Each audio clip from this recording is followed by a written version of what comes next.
தமிழ் மொழி அழிந்து விடுமா? அதனால் இந்த அதாவது அந்த புதிய கல்விக் கொள்கையே நீங்கள் ஆழமாக பார்த்தா நிறைய நெளிவு சுழிவோடு இருக்கு. சிலவற்றில் வற்புறுத்தல் கிடையாது, திணிப்பு கிடையாது.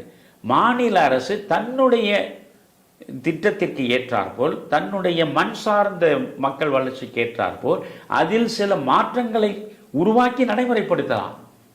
இதுக்கு எல்லாமே அதில் வழிவகைகள் இருக்கின்றன.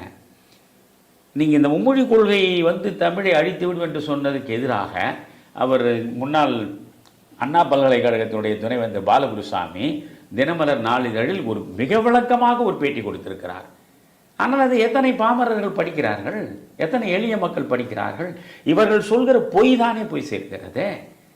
அதனால தான் ஏற்கனவே ஒரு பழமொழி ஒன்று உண்டு, உண்மை வீட்டு வாசலை விட்டு வெளியே வரக்கூடிய நிலையில் பொய் உலகத்தையே ஒரு சுற்று சுற்றி விடும்னு.